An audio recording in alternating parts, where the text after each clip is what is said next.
Welcome to Remembering Your Oneness with Zane Daniel and Monica Kupiec, where we know everything, and so do you.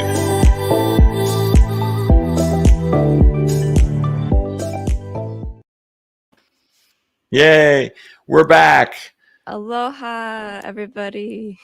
How long did we miss? 2 weeks or just 1 week? It's a great. I think it's just 1 week because I think 1 week. 2 weeks ago I just had a major cough.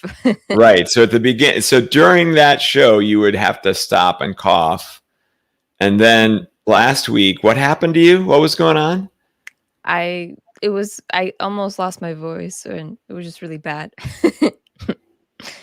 And then that same day I started having a really bad ear infection. So I was just completely out of it. Right. And so now, how are you feeling? I feel 60% better. Or 60% of what you were, or 60% of normal? Like you're normal every day, you'd be 100%, but right now you're 60% of that. Maybe more like 50. Okay. Wow. Well, thanks for being a trooper. Here we are again. Yay. Look at this. Larissa Cruz is very happy and loving. Yeah. Well, I can't help but love Larissa. Larissa? I hope I say that right. I can't help but love Larissa Cruz back, and I can't say it for some reason. Yeah, I'm like half or this past couple of days since Thursday, I could barely hear out of my right ear because that's where my ear infection was. So that's why I would say I'm about 50% because I still can't hear properly. So if I'm like leaning more this way, it's because we understand. You're not just trying to show us. You're not just trying to show us your good side. You're actually just trying to hear. Yeah, exactly. No, my friends would be like walking on my right side, or like they'll be by on my right side. I'm like, I really can't hear you. Can you just come to the other side of me? Right. Hi, Adele. Okay. Wow. So now I am in Billings, Montana, as I continue to travel across the country. So if there's anybody from Billings, Montana, next week I'm going to be in Duluth, Minnesota. So if anybody's in Duluth, Minnesota, that would be cool to meet up. And then the week after that, I'm going to be in the Upper Peninsula of Michigan. So each week I'm changing time zones. So I went from Pacific, now I'm in Mountain. Next week I'll be in Central, and then the week after that I'll be in Eastern. So it's a time zone tour. And it's all M states too. Montana, Missouri, Michigan. Oh yeah, look at that. Minnesota, yeah. Not Missouri. I'm not going to Missouri. They're like so very similar. They're similar, but they're pretty far away from each other. Remember, I can't hear properly, so right. Yes. Okay. Okay. And so now lately I have been producing two videos, one per week, two per week. So today's video is all about the ego, which we're going to talk about. And then the other video I did this week is a guided meditation. So if anybody hasn't checked that out, you definitely should. It's about removing negative blocks. And I've never really done just a straight up guided meditation. You know, I usually do the quick activations. So it's kind of fun to do that. For my first one, I think it went pretty well. And I've just recorded the one for next week. And I have a team now of people that help me with it, that do the editing and posting and stuff. So it really frees me up to do a lot more things. So I'm very happy about all of that. That's very good to hear. Yeah. Have you been doing your painting, or have you been just like laid out the whole time? It's actually pretty interesting. Because one of my friends came to visit me, and one day when it was like really bad, I was pacing a lot in the room and just like, oh, I need to do this, I need to do that. And she's like, Monica, you're like me on a normal day. And usually I'm just like super calm and I'm just like really chill. But like, I guess I couldn't like sit still, and I couldn't like almost like I couldn't accept that I was sick. I was like, this isn't normal. And I was like trying to like get away from it instead of like actually like realizing, hey, your body probably just needs to rest right now. So I think within the last like 3 weeks, it was just on and off. Like I'm trying to rest, but I can't really rest. I want to be doing other things. But I've had a couple meditations where I was like, "Okay, I really gotta surrender to this. I really gotta just accept that this is happening." I think it was on the 7th, like, the day before the 8th, 'cause it was, like, that 8th gateway type thing that was Mhm. happening in the world, where I just, like, sat on my hammock outside or laid in my hammock outside and just realized, "Okay, if I can't hear right now, it clearly means I'm probably not listening to something, or I don't wanna Oh, hear yes. something." So, I, like, kind of came down to the point of, like, okay, maybe I'm just not listening to my intuition as much. I Mhm. should probably tune into that a bit more, and I heard, like, just paint more because I'll be able to hear my painting, or I'll be able to hear my intuition more through painting. So yesterday, since I finally felt better, I like threw in a new painting. I had some new ideas come through because Oh, nice. my friend was over, so we did a lot of beach days of just like sitting on the beach and doing nothing, and that's normally something that I don't do. So it's been interesting to just like observe things in another way of instead of like being active and doing a lot of paintings like every day. It was just more of like actually observing my surroundings and like feeling the energy that's around. One of the beaches that we sat by, I realized it's like a beach that wants you to be more authentic with yourself and just to show your true colors more. Mhm. So I thought it was really beautiful to experience. Um, you know, the healing energy that Hawaii has to offer it instead of, Mhm. like, actively, like, knowing that the energy is around, it was, like, actually me sitting and actually feeling it and real having these, like, self-realizations. That's amazing. I really like how you do that, where something that happens in your life that most people would just go, okay, I've got an ear infection. I just got to take drops and get over it. But you're Mhm, actually saying, okay, so if I have an ear infection and I can't hear very well, then that must mean that I'm not listening very well. I mean, I really like that, mhm, using the symbolism of life to check yourself and to say, oh, okay, maybe I can improve myself in this way. This is a way maybe that I wasn't thinking of before. So mhm. I really like that a lot.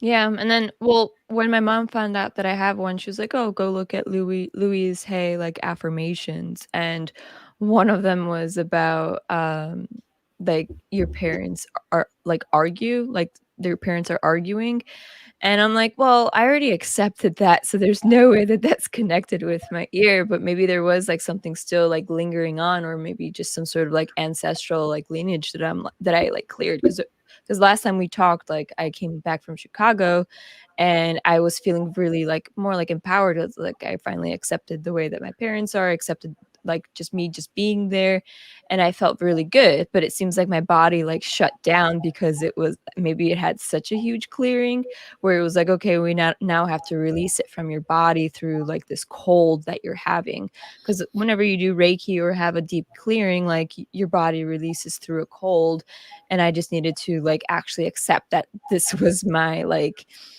the result of actually accepting what I did back at home.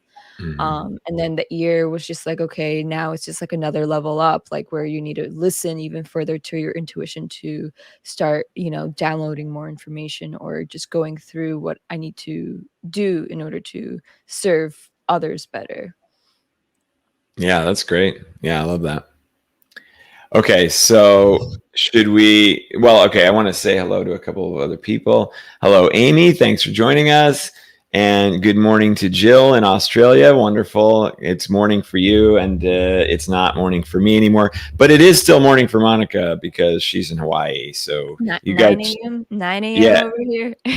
yeah, you guys aren't that far off from each other, really. I mean, how far off are you from the Australian time zone? Well, it's like a day, and I think it's 3 hours behind me or 2 hours, so Okay. it's either 7 or 6 AM there, I think. Right. Okay. Interesting. But it's the next day, which is really bizarre, right? Yeah. Yeah. So strange. Okay, so what we got to transition. We haven't had our magic transition yet. I'm What's sure it? there's a What's it? transition from something that I said. Yeah, yeah, that's right. Yes, I think there is. Well, But because because your topic is about the ego, right? yeah, So, yeah, like, For me, it was like my ego didn't wanna accept that I was sick, or it was, like, Mhm. resisting to honor, like, the rest. So I would link it towards that my ego wanted to do something else, but realistically, my true self, my body, or my present self was like, "Hey, take a time out for a little bit." Yeah.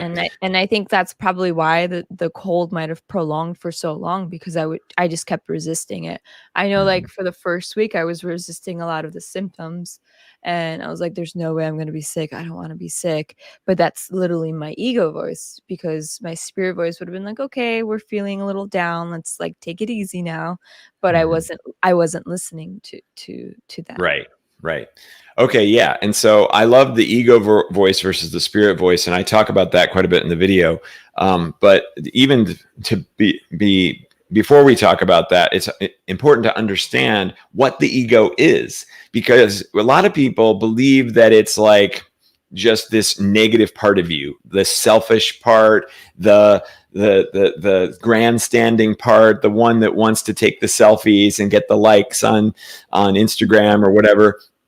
So I think it's really important to understand and the difference between that perception of what your ego is versus what the ego truly means. And what it truly means is that it's our whole 3D experience. It's our whole 3D body. Even the body could be considered the ego. So the ego is the survival programming. It's the pursuing pleasure and the avoiding pain. It's the negative thinking. It's even the positive thinking to some degree, that are very related to living here on Earth, as Mhm. opposed to the soul self, which is, the infinite self, the one that unconditionally loves all and sees everything perfect and infinite.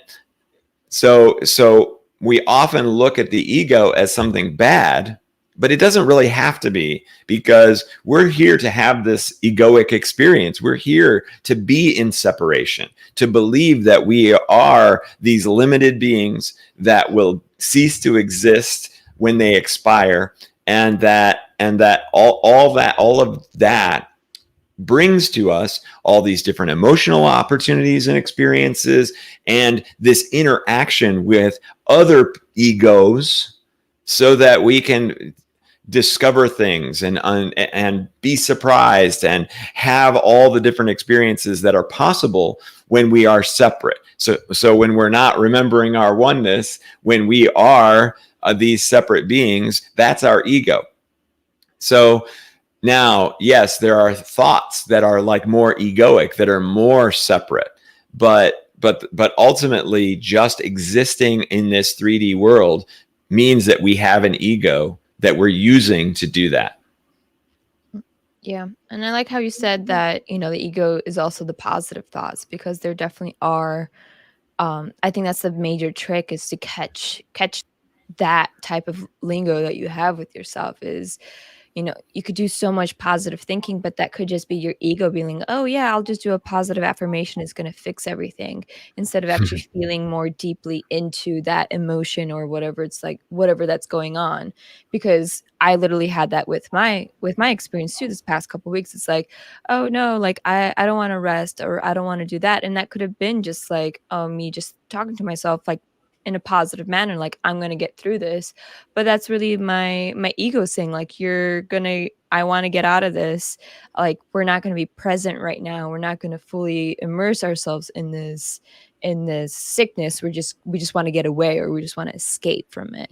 And it's like, Mhm. I could do so many positive affirmations, so like, "Oh, I'm gonna get better, I'm gonna get better," but really, like, your spirit is like, "Hey, like, I don't wanna do any of that. That's distorting the whole experience, or that's distorting the lesson that you're supposed to be learning right now, to move to the next step."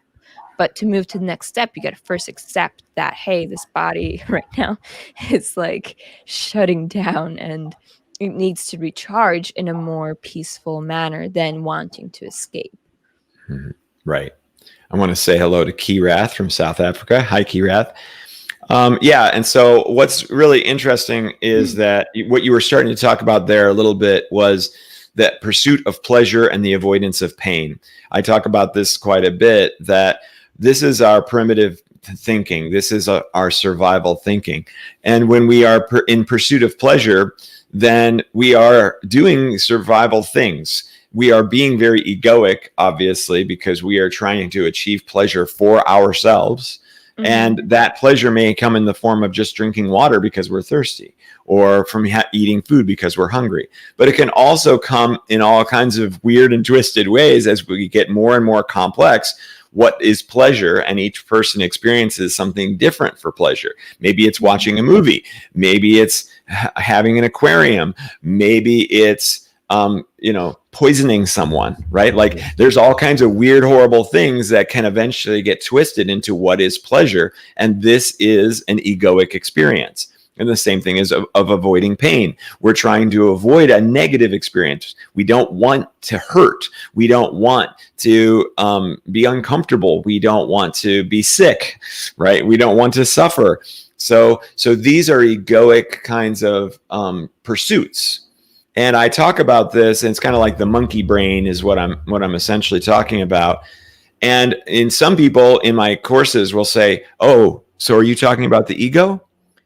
Well, yes, that's the ego, but it's much bigger than that. It's much more than that. Another one that I talk about a lot is the negative thinking. Negative thinking isn't really the pursuit of pleasure or the avoidance of pain so much. It's this weird kind of protective thing that's going on when we have negative thinking. And so I kind of call it. So there's this being inside of us that likes to be negative. And that being inside of us is actually trying to prevent us from doing something that would kill us by saying like, we're not good enough. We should just stay home. We should stay in bed. Mm-hmm. That depression kind of thinking. And that's a survival mechanism as well. And so people in my program say, is that the ego? It's like, well, yeah, but it's so much more than that. So, these are the types of things that we run into all the time.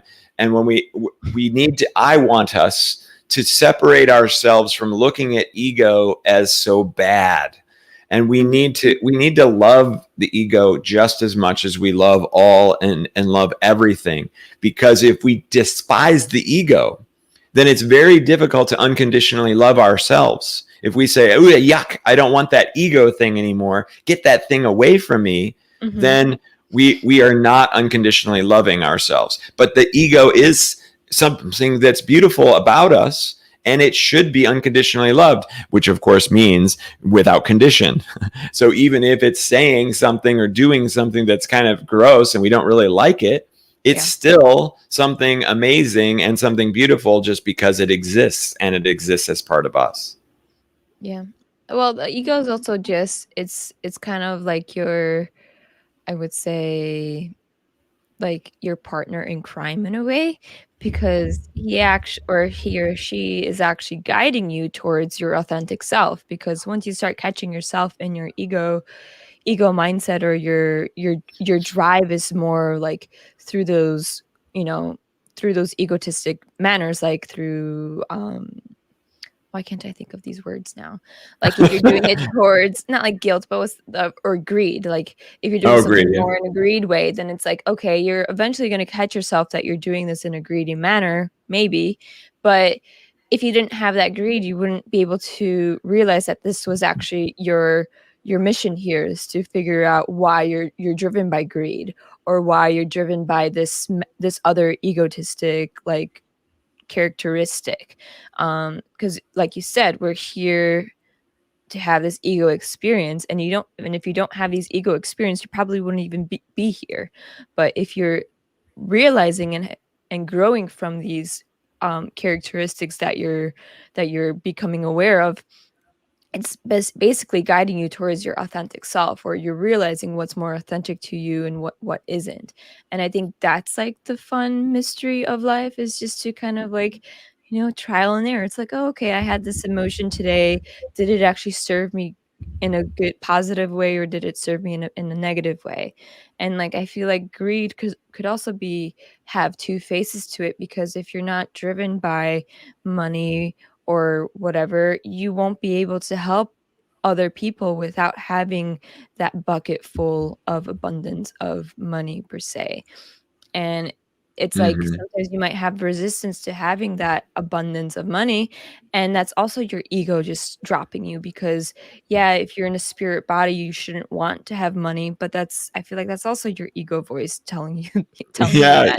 what It's you like shouldn't do, yeah. it's like these whole, like, paradoxal, like, Mhm. concepts of, like, you should or shouldn't do, but that's the key word to an ego, like, should, could, would, Mhm. and once you just start becoming aware of them, your resistance to growing or your resistance to abundance of money or abundance to love is gonna start to dissolve, and you'll start to realize that, "Hey, this is actually for my higher self," or, "This is for my higher good," because it's gonna help me and the next thing that I'm supposed to learn, whether it's while I'm helping others because I have an abundance full of money to help people, or I have less money to help people, but I'm gonna learn through this experience too.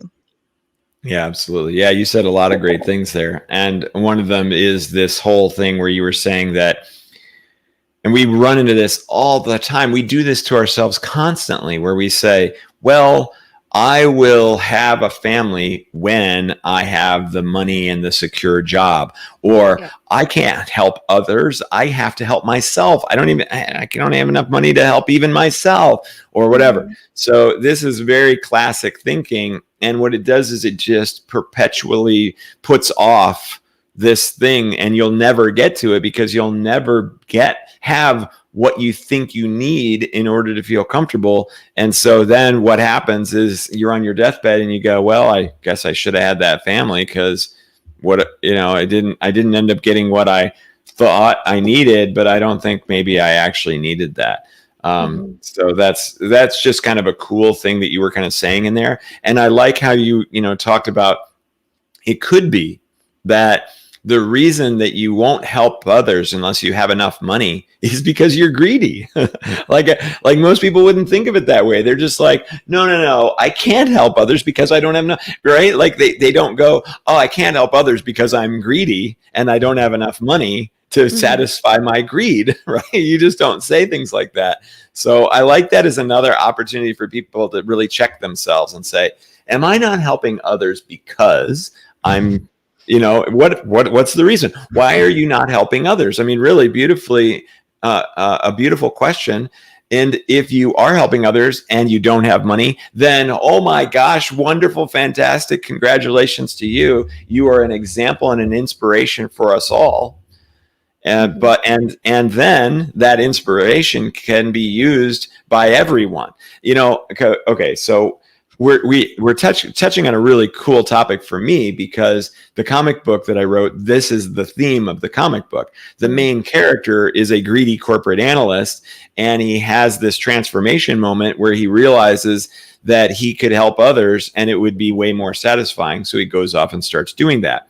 So then I had a wonderful fan from Africa write to me and say, what the heck, this comic book has changed me. And we got Mm. on the phone and started talking. And he said that, he lived in Ghana and he couldn't get a job. Things were not very good there. I mean, it was very difficult to survive there. He's a young man in his young 20s. And he was just super down and down on himself because he couldn't figure out a way to survive. And it made him feel inadequate and it Mm. made him feel like a failure and all of this. So then he read the comic book and he was amazed because by the time he was done, he was inspired. He was inspired to just help others, even though he didn't have anything, because the story is about this greedy corporate analyst who loses everything in the process of helping everyone, Mm. and yet he's completely satisfied and more inspired and inspiring than ever. So this wonderful gentleman from Ghana says, so what I started doing is I just started going around and helping people, and even though I had nothing. And he Mhm. said he had never felt so happy in his life. He had finally begun to feel fulfilled, even though he couldn't get a job to do what he was supposed to do and earn an income for himself. But then that ended up, because he was so happy and so high vibrational, he became employable. Mm. So then opportunities started to come to him. So, we think of things in the wrong order thanks to society. Society tells us get the job, get the income, get the house, get the security, and then you can do everything else in life. But instead, we could look at it in exactly the opposite, and it might just lead us to all that security that we were craving so much in the first place. Mhm. Well, what I like about maybe like the new generation now is that a lot of them want to go travel or want to go start their own business or just do Hmm. things because it makes them happy or because they're just so curious about things outside of what the society wants you to do. Yeah. And like I or it's even that like it's like that travel, like work from your laptop type of lifestyle. And it's like there's nothing wrong with that. It's just that it's good to self-develop yourself even further or to really question what other people tell you what to do. And, like, I did a lot of that too and, like, that's why I really moved outside of Chicago because people just were in that mindset of go to college, get married, have a kids, get a house, just do all that stuff that everybody wants you to do, and I was really Hmm. just sickened by it. And when I finally, like, dropped out of college within the first year of moving here, like, I felt super empowered. I was like, "Oh, finally, I'm free," because I didn't wanna do it, and my intuition kept feeling blocked when I was going to school. Like, it was like it kept telling me, like, "You shouldn't be doing this, go do something else." And, like, when I was surfing or hiking, I felt so free and so fulfilled within myself. And it's like, that's not an ego thing to do. It's like, "Oh, I don't wanna do what everybody else is doing," but it's because deep within me, it's just not aligned with me. And after quitting college and getting yoga certified and traveling to Australia and New Zealand, like, I felt like I truly, like, was discovering who I was and was seeing Hmm. different mirrors in my life then because I was just so receptive to receiving, things in my life. And, your ego could be trapped in that too, but it's also, like, the fun part of, like, "Oh, okay, this was, like, an ego choice, but I'm gonna step away from it, or I'm gonna recoup of what I did learn." Um, and it's like it's really fun to just play with your ego too, and I think that's, like, one of the key things in life is just to play with it and to make mistakes and to just not necessarily learn from the mistakes too, but just, like, really fail at something to fully embody that ego of, like, "Oh, I just shut down my ego," or, "I, like, actually failed with my ego, so let me just try this again," or, "Let me go back more consciously and act more consciously and see what happens," because your ego is gonna constantly return, there's no doubt about it, like, Yeah. it's Well, it's that's what you are. yeah, it's what we are, and it's like you just have to embrace it and just feel it out or just go day by day with understanding that I can pray right now, I can meditate right now to recenter myself and to regroup from this ego voice. Yeah, and I like what you said there about the new generation who's saying like we don't want to do everything the way that the system tells us to do it. I think that's really amazing because I grew up in an era where that type of thinking was not common at all. And if you were that type of a thinker, then you were really a miscreant. There was something wrong with you. Now, at the same time, if you go back to like the 60s and the 70s, that was a very prevalent concept that let's break away from the system, let's break away from the man, we don't have to do all this stuff. So I feel like at least within the last 60 years or so, that was the first generation that came along and really said, what are we creating here? Why are we all a part of this machine? We should break Mhm, out of this machine mindset. Then for some reason it kind of went away. There was like a snap back to wait, let's go back to just following the system and all of that. And mhm, now it's wonderful to see it happening again.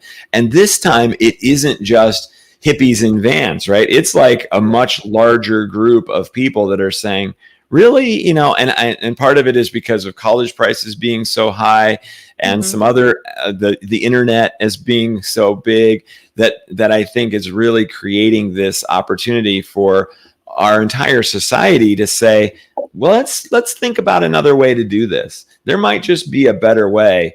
And I love that they're all blazing the trail, or many of them are blazing that trail. Well, also feel like it's moving that way because there more people are waking up, or they are questioning themselves, or they're questioning their own powers and trying to, further push themselves instead of just, doing the robotic routine of going to college, getting this, getting that. But Yeah. yeah, I completely agree that a lot of that is probably stemmed to college prices being so high in America. Hmm. And that is also another reason why I quit, because I didn't want to pay for something that I didn't even want to be a part of, or didn't Yeah. even find any stimulation from.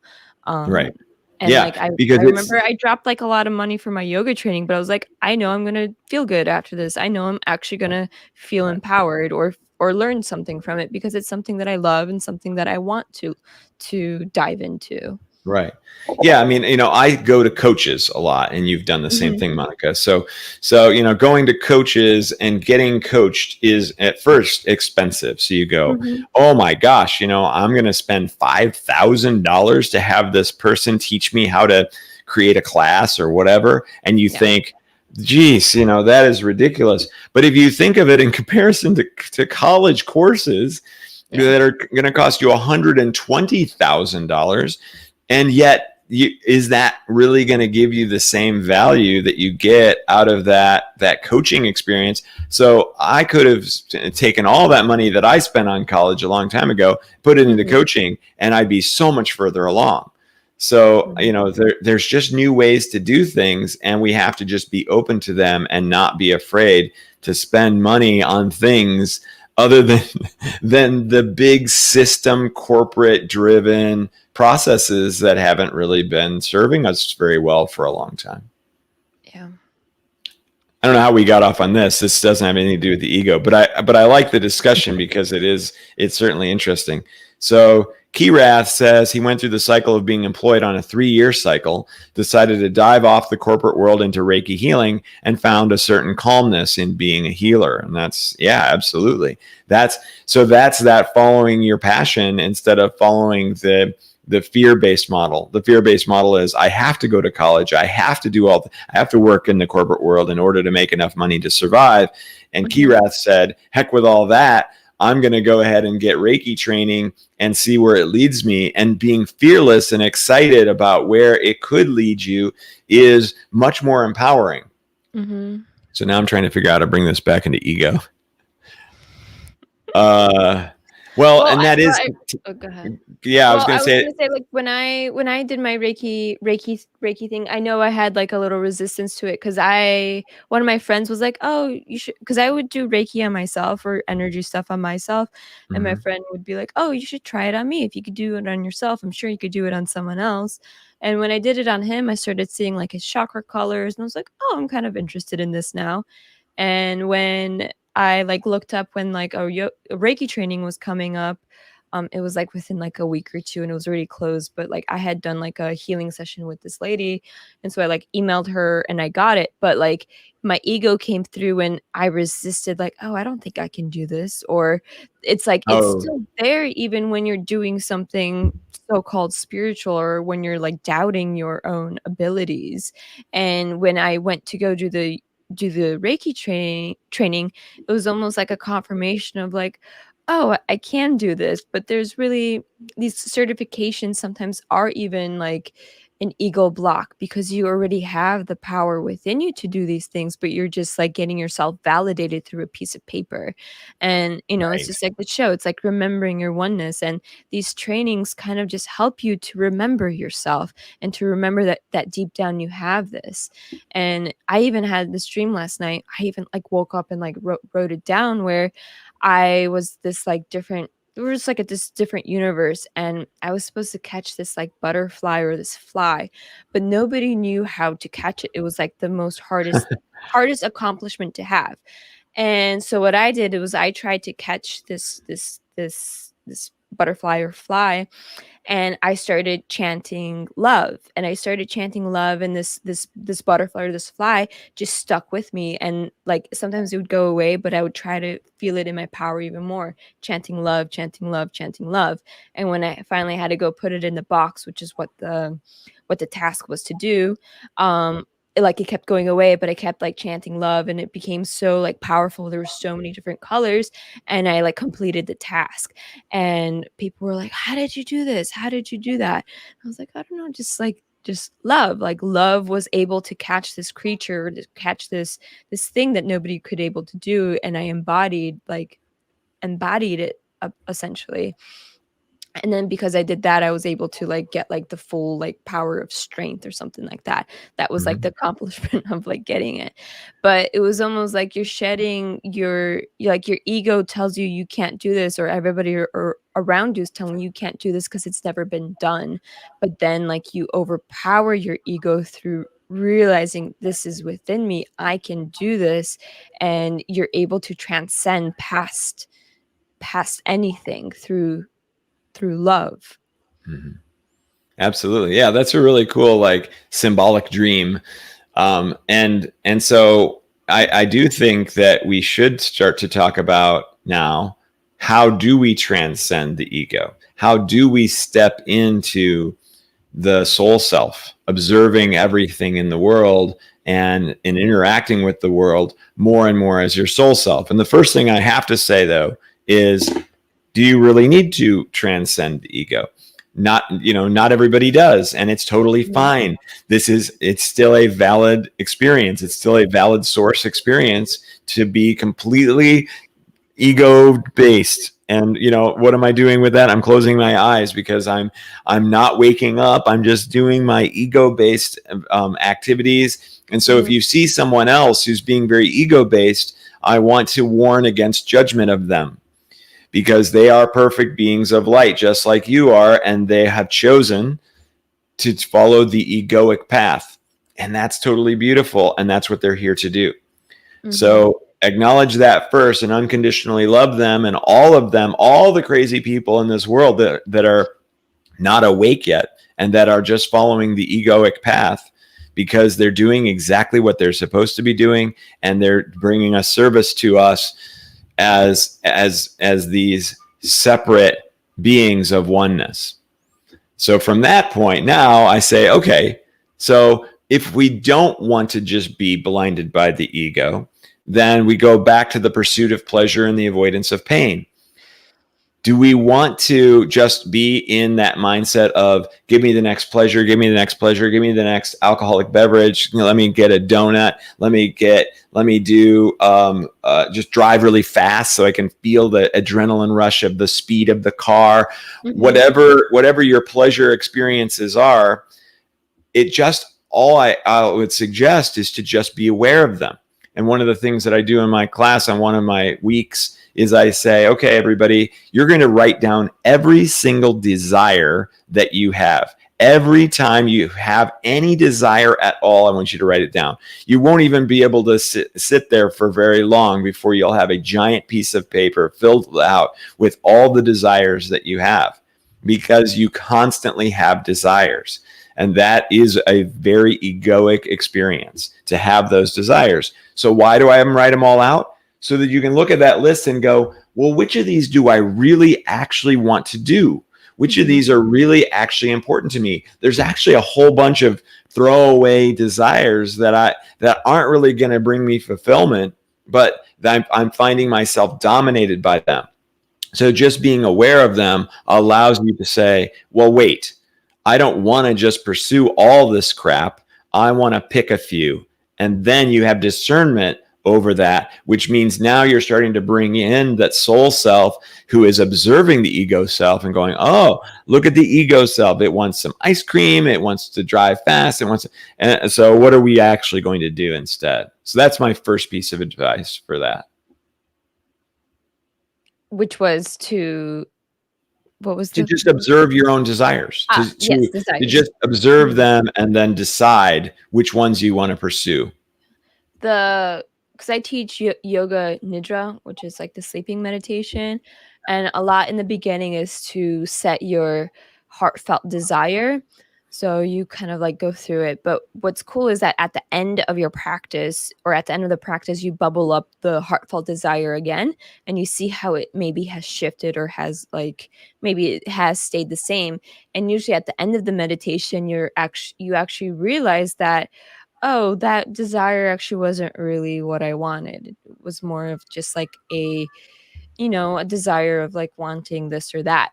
But then when you wake up from the meditation, you just feel so at peace, where you just desire more of this peace, or you just desire just more presence in your life. And that's going to shift from day to day. And even when I set my intentions for the month for my business or something, sometimes it's like these are kind of more egotistic ones, or they are just more just not to align. But I had to have those in order to realize that they didn't really serve me. And it's like whatever you desire right now, it's like you said, it's perfectly okay. It's just as how it should be, Mhm. because in the month or 2 or 3, you're going to have an even bigger self-realization about that desire. Or maybe following that desire is going to lead you to something even more enlightening, or something even more powerful, or an experience that you never even imagined, just because you went to go follow it. Like, even my desire when I was a kid, like, I always wanted to go to Hawaii, Australia, New Zealand, and when I did follow through with them, like, it's not like they were egotistic ones of like, "Oh, like, I really just wanna do this," but it's just following that desire. And when I was in New Zealand, like, I learned so much about myself. I learned so much that I love Hawaii, and that these mountains in New Zealand, or the people that I met, really empowered me to that realization of that Hawaii is my home. And it's like if I never went to those places, I probably would have never had such a profound experience. Right. And it's like if your desire is to have, this big house, you're going to get this big house, and then you're going to kind of realize, "Oh, okay, this is nice," but there's still, like, this emptiness within me. But you didn't have that emptiness before, and now you get to fill this emptiness with something even more beautiful. Or you have this beautiful new home now, and you can fill it up with a new garden, or something that you weren't able to do beforehand. Or you can serve it with others, where you can have guests over, and they can have this, enjoy this beautiful space that you've manifested, essentially. And that's going to empower them to raise their goals in a certain way, or to realize that they can also do what you just did. Yeah, absolutely. Yep. So then other ways to kind of break away from egoic things is to what we touched on it earlier, both of us did, I believe, and that is noticing that where the thoughts are coming from. Where are the thoughts coming from? Survival based thinking, or are they coming from unconditional love based thinking?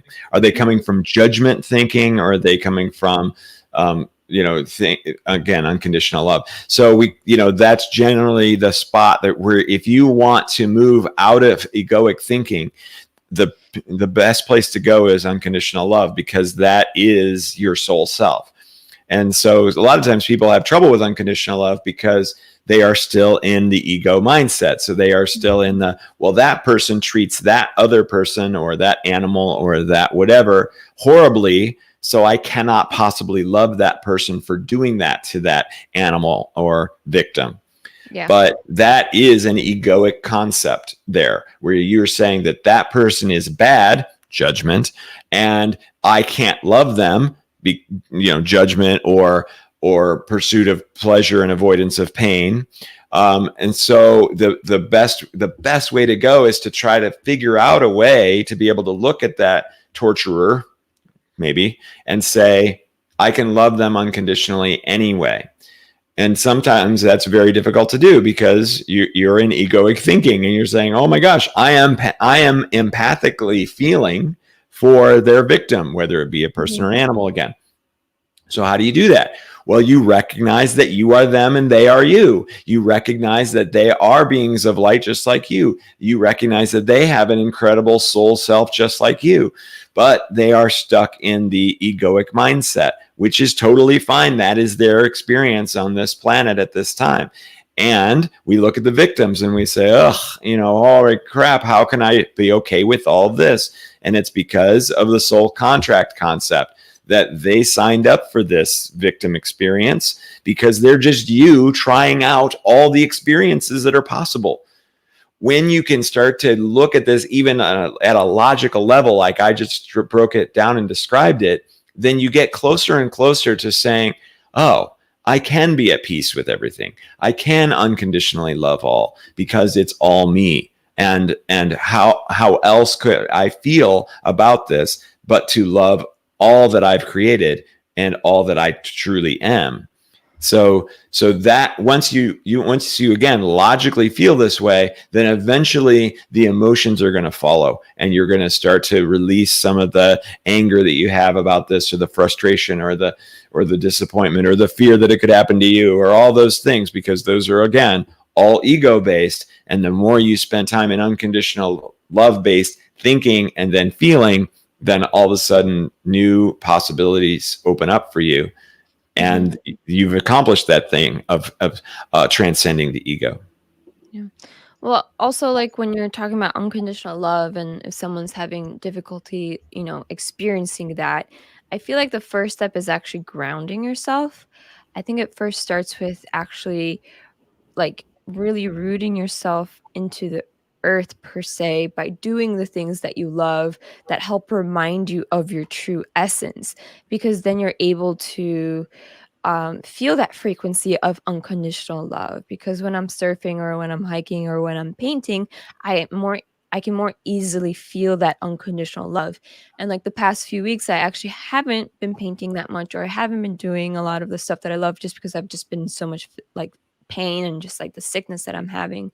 And yesterday, when after I had like a healing session done, and then I was like, an hour just like laying in bed, just like reminiscing about the session, I started getting like anxiety, like, oh, like what am I gonna do now? Like what do I gotta do? Blah blah blah. But then I realized, or then I had my intuition just tell me like, oh, just go paint. You'll feel better. And I painted, and I actually did feel better, and I embodied that unconditional love that's within me. And after like my 3-hour session of doing that, I realized, well, damn, like this was true. Like I feel this unconditional love within me, and this anxiety is actually gone. And now I can talk to people more calmly, or I can have like a better suited conversation with someone, instead of 3 hours beforehand when I felt anxious, where I could have been talking to people like, oh, like I don't know what I want to do with my life, or just having these like more like strange conversations with others. But when you truly ground yourself first, then those conversations flow more easily through, you know, the words through of unconditional love, or treating yourself with more respect, or then having a more conscious meal, or not snacking so much, because you've actually truly embodied this more grounded self. You're able to act more, I guess, consciously. I don't know what the next word would be, but I Yeah. feel like once you're truly rooted within yourself, you're able to act with love, and you're not gonna be condescending yourself as much, or having that ego voice so dominant. So I feel like, yeah, unconditional love is the right way to act, but before you reach that, you need to ground yourself to feel it. And once you're able to feel the unconditional love, then you can act through that. It's very interesting because I've been thinking about grounding a little bit lately. I'd like to hear your thoughts on this. Grounding yourself means that you're taking your physical body and you are aligning it with the vibration and the frequency of the earth. And so from that perspective, it actually kind of is the ego self that you're connecting with the frequency of the earth. Because if the ego is the body, then you're even more centering yourself into this 3D version of yourself. What do you think about that? I'm just curious. I wouldn't agree with it, because, well, I mean, sure, it does make sense, but the earth is vibing at a different frequency than the ego, I think. Because why would you go into a forest and actually feel better and like your intuition is stronger in those areas? Or why is it that when I go into the ocean, I'm actually grounding myself in the ocean, but I actually feel more free, or I can feel the Lemurians around me, or I can feel the Andromedans or something like that. So Yeah. I feel like it the ego could be telling you to ground yourself, but you're not truly grounding yourself, where, you might be doing it in the wrong way, but there is no wrong way to do it. But I feel like when you tune into the earth, you're able to just open up all of your chakras more, or you're able to then drive in more information down.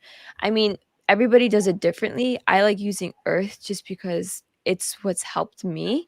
Oh, I do Um, it all the time too. And in my activations and in my meditations, mhm, grounding is a really important part of it. But I just got to thinking about it, like what is really happening here when we're grounding people. So mhm. that's why I was curious. And I like a lot of what you just said there. You're absolutely right. It's definitely like an interesting topic, because it's like if you don't ground yourself, then what's the other term, or what's the other concept of it? Because it's like if you're not supposed to use earth, even though we are a 3D body, then what's your source? Or what's your, like, kind of like a waterfall? Like the source is the water, and if it's not the water, then what is it? Just like the 3D body, you're here on earth because you're supposed to reconnect with it and to realize that, hey, this is the 3D body, this is the 3D earth, but this is our source. That's like Mother Earth or Gaia, or however you want to say it. Like, this is what's helping our internal organs to feel more centered or more aligned. Because I know when I'm not in the ocean for so long, I feel very anxious, or I feel very, like, very strange. Even when I was in Chicago, where I didn't have those elements around me, I tried to go into my mom's garden to, like, to kind of just like recenter, but it wasn't the same as how I was here connected to Hawaii. So I feel like each body has a certain way to feel more like itself on earth. Yeah. Okay, yeah. And so I was thinking about some of the feedback that I've received while doing those activations where I'm grounding people.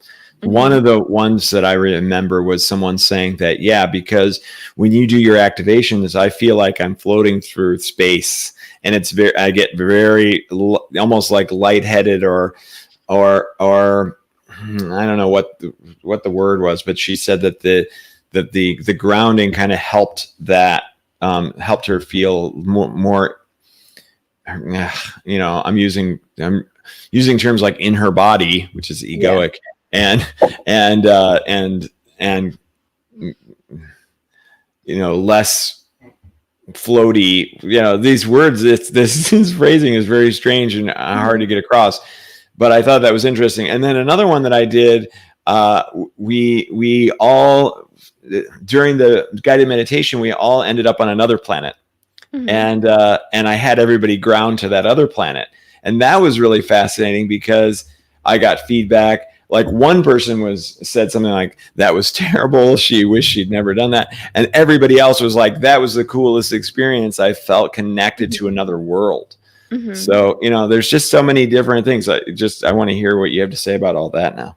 Yeah, well, actually, as an example, because yesterday in my private group for meditation, I did a grounding meditation with the red chakra.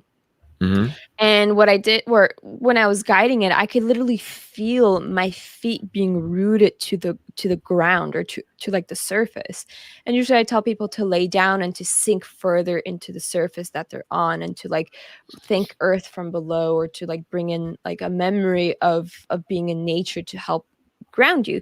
But what you feel is that your body is just like sinking further and becoming heavier. And I feel like that's when you start to become aware of, like, oh, I am a physical being, but also I can transcend from this physical being by going to another planet or going somewhere else, because I'm going into the memory, because I was guiding people to go into the memory of when you're in nature and how do you feel there, and then bring in all of your senses while there, but you're truly just still in your bed or still in your chair, and you're grounding to this experience, but your mind is traveling to another source to then bring that memory back into your body, and just recalibrate in a way.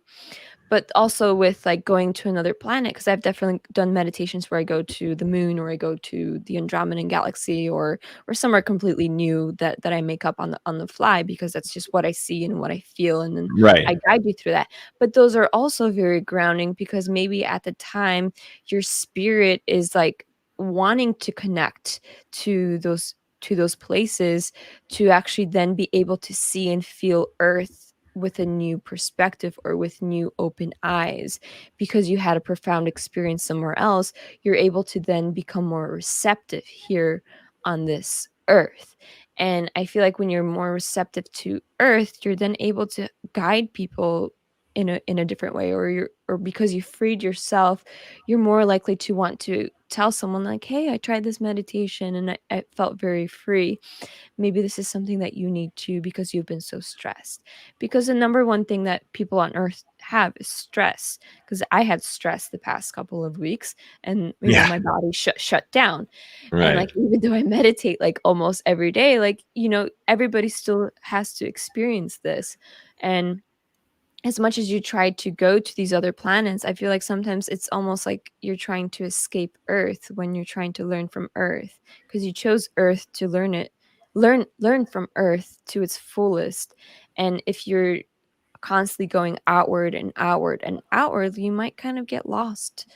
I feel like you Mhm. might get lost in it. But that's just one concept that I've also, like, thought about. It's like, why do I keep wanting to escape from Earth when Earth has so much to offer? It's an amazing place. Yeah. I call it the paradise planet, and we're here to experience it. And that's, we want to go out into space, and there's all the corporate people that want to book a ride into outer space and everything. Yes, that sounds great. That's fun. That's exploration. But oh my gosh, there's just so much here that Mhm. you don't even really need to do that.